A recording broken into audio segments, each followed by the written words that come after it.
Hi, my name's Phil. I like talking about politics, and the winner for the poll for today was looking ahead to the crucial Brexit vote next week. So there's going to be 3 votes in Parliament next week, potentially, and certainly it's expected. Will effectively be a step closer to knowing how Brexit will eventually unfold. It's not actually crunch time, but it is quite close to it then. So first of all, there's going to be a vote on Tuesday the 12th for MPs to vote for May's deal again. There'll be no legal changes to the backstop, of course. Guy Verhofstadt was saying in the European Parliament this week that the legal checks it can't be changed, but they can keep changing the wording on it in terms of emphasising intentions. So basically, it's like the original text said that everyone would prefer it if a solution was implemented, which means that the border in Ireland could remain open, that meant that the backstop wouldn't actually be needed. Then Theresa May decided she needed assurances to get it through Parliament, so they changed it to say that everyone really wants to avoid the backstop. Now, presumably, it will say that everyone really, really, with a cherry on top, wants to avoid the backstop. But the backstop is an insurance policy. This was the point being made. An insurance policy is of no value if the company can just cancel the policy at any time for any reason, for example, when someone wants to claim on it. Now, funnily enough, May also said, the deadline for negotiations on the deal is Monday. Says, well, given that the vote's on Tuesday, yes, I don't really think people needed that pointed out. Another hilarious line delivered by Theresa May today was an appeal to the EU to give one final push to get the deal through Parliament, or we may never leave at all. Well, given that the EU don't want us to leave, I'm not sure that's much of a threat. Maybe should have done better to remind them that that means having to put up with Nigel Farage until something finally finishes him off. And given that he's cheated death a few times, that may be some time off. I mean, surely should have been better saying, you need to give one final push, or there may be a no-deal Brexit. I mean, that would be a bigger threat to the EU, as if they can actually give us what we're asking for anyway. Anyway, so the deal will be voted down. Some Labour MPs will vote in favour of it because they want Brexit and don't mind defying their leadership. But the vast majority of Labour MPs, at least, will vote it down. But for opposing reasons, there'll be 2 completely different reasons for doing so. Many Labour MPs do not want Brexit. And so they'll vote it down because the only way you can avoid Brexit is by voting it down. That gives you a slim chance of avoiding it altogether. Then there's some, like Jeremy Corbyn, that actually want Brexit. But although I'm not going to say he actively wants a hard Brexit, I think people like that do see political advantages in a hard Brexit as long as it can be blamed entirely on the Conservatives. Labour should find it easy to vote it down because their manifesto promised commitment to a customs union, but May won't sanction that at all. Also, guaranteed protections and rights and access to the market. So why should Labour vote for a deal that doesn't contain any of the features that they promised? Now, a Labour peer did actually make a very good point that you don't have to follow your manifesto when you lose a general election. Indeed, from a democratic point of view, losing a general election means that the people rejected your manifesto. So of course you should change policies, which is a good point. However, I also think it's valid to stand by your manifesto promises as far as possible, especially when you are the largest opposition party and there's a minority government in opposite you in the House. So, yeah, I think the temptation of creating a situation where we have an unelectable Conservative government, even if it means widespread pain for the most vulnerable in society, which Labour are traditionally supposed to be supporting, I think that temptation is a little bit too great for some in the party. Now, obviously, the hard right within the Conservative Party will also not vote for it. People keep saying that they might just vote for the deal just to make sure Brexit happens because there's a risk Brexit won't happen if they don't. But that is to misunderstand what they want. They don't care whether we're in the EU or out of the EU. What they care about are the EU laws. Now, a small number, yes, are desperate to get out of the tax avoidance laws that the UK is already in breach of, and others are coming online now. But that is not what most of them are opposed to. Most just don't like sharing power. Someone actually linked me on Twitter yesterday a video of Tony Benn, who was a very senior figure in the Labour Party, now sadly deceased. He was saying that having our agricultural policies, for example, decided in Brussels was undemocratic. But it isn't. It's decided in Brussels, yeah, but it's decided by elected politicians, and we get to elect them. And then some will say, but actually we don't get a say in all of them because most of them are elected outside of the UK. True enough. But that's the same for the UK Parliament. I get to vote for the MP in Scunthorpe. That's the town I live. That's it. I don't get to vote for 649 out of the 650 MPs in Parliament. Does that make the UK Parliament unrepresentative because I don't get a say in all of those MPs or even very many of them? No, of course not. So whether the laws that affect me are made in London or Brussels makes no difference to me. Neither of them are even close to me. So what MPs object to is their democratic power being reduced. Doesn't reduce our democratic power at all. But anyway, back on topic. My point is that a lot of MPs who are wanting to leave the EU are doing so for ideological reasons, based on their own power. And they don't gain that power by just leaving the EU. They also need a hard Brexit. Nothing else will do for them. So don't get too hung up on this idea of avoiding taxes. For a lot of them, it is purely about power. And this deal doesn't deliver the hard Brexit that gives them that increased power. And so they'll vote it down. So then we move on to the following day. On Wednesday, the 13th of March, Parliament will vote for a no-deal Brexit if the withdrawal agreement is voted down. Hardly even worth talking about that other than to know who would actually be in favour of it. That actually could be interesting on the day.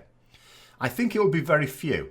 Many of the MPs who want this outcome are unlikely to vote for it because they know it's got no chance of winning. And they really don't want to be seen publicly backing a no deal, or they'll have to accept a portion of the blame if it happens.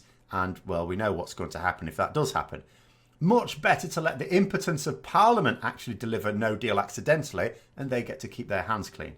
But, we'll find out next Wednesday. It could be interesting.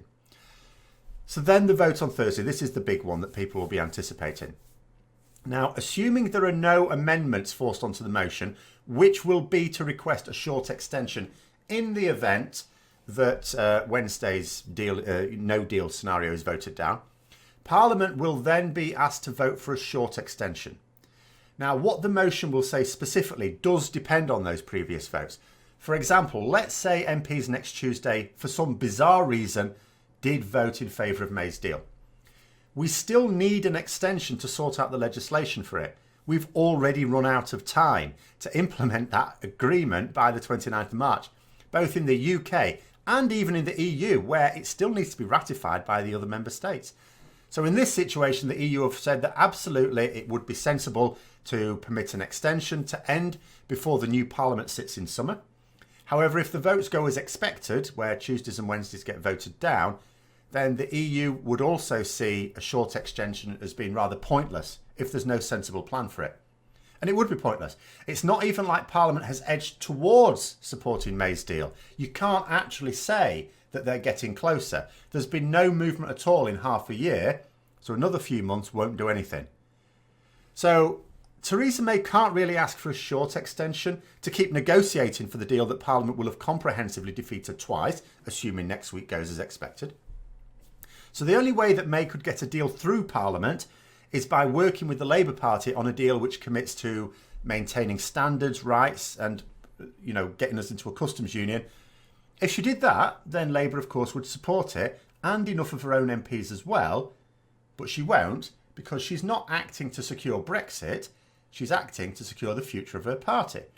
And that's not only apparent from her actions, but EU representatives as well, who've basically worked closely with her, they've all said it as well. Her own MPs in Parliament have said that that's her attitude, as well as former civil servants who've been able to go public since have said that that is her overriding concern. Now, I can't say that if we went with a request for a short extension but with no plan, that the EU would definitely reject the request. We can't know that for certain until one is formally submitted and an actual decision has to be made, not just people saying what they would do. But I don't see the benefit to them, other than a bit of extra time to prepare for no deal. But they have been preparing pretty well, as they can anyway.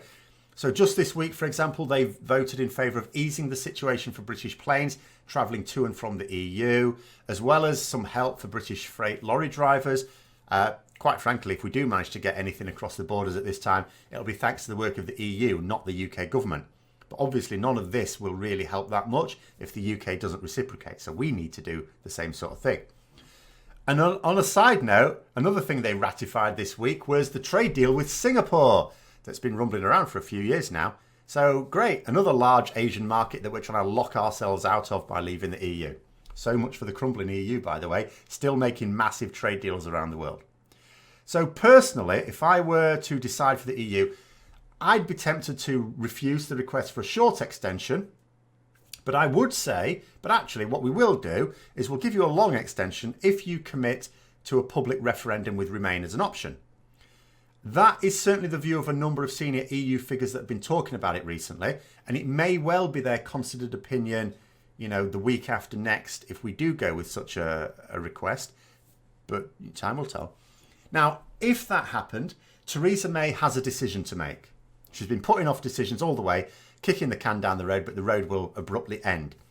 Now, I'm sure as blinkered as she may appear, that she has to know this is coming, so she will have already thought about it. Either she comes back to Parliament and offers an immediate debate and vote on this proposal. Now, Jeremy Corbyn has committed Labour to pursuing a people's vote, even though what he's actually been doing this week is talking to Conservative MPs about alternative Brexit deals. But the party should get behind it because he said they would.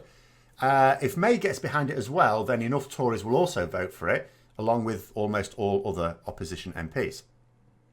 But, little sting in the tail. That being said, Jeremy Corbyn was talking today, and he did say that if Parliament votes to reject the deal on Tuesday, and then reject no deal on Wednesday, that he'd be putting forward another motion for a deal with a customs union, market access, guarantees on protections.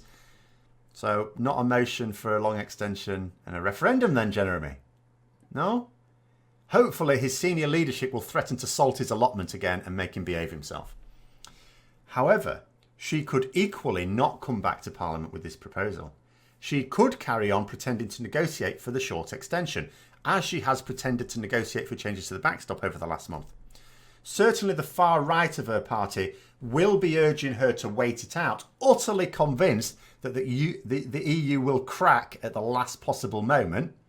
For the reasons why they think that, I did do a video last Saturday, so you could check that out. Now, if she does adopt that position, either because she believes it, or just because she's willing to take us out with no deal in order to avoid a split in her party, then she could actually take us over the edge by stalling for 2 more weeks. Because although Parliament has challenged her at times, it has so far refused to wrench the steering wheel from her hands or even force the brakes down. And I don't believe they were giving her the benefit of the doubt. Yes, some MPs are as thick as mince and they really don't understand what's going on. But most surely know where this is leading. They've got to. So I would look at it and think it's probably all down to Theresa May. In the absence of any serious challenge to her direction from Parliament, it's not like she's ever done anything as Prime Minister that hasn't been to mollify her own party. That's always what her actions have been about. But we will probably find out what her direction is going to be on Wednesday the 20th, because if we've gone there for a short extension, it's been rejected, then she either immediately comes back to Parliament and offers up a vote for a longer one, or she stalls. Then we'll know. Though it also wouldn't surprise me if we find out something interesting a bit sooner, on Sunday perhaps, because for the past few weeks now, senior politicians have been saving intriguing little tidbits of information for the Sunday media interviews rather than parliamentary debates. So we'll find out then. So I hope you found the video interesting. Let me know your thoughts as well as how you think next week's going to play out. And if you've enjoyed the video, then click the like button and subscribe for further content, and also click the bell notification. And until next time, I'll see you later.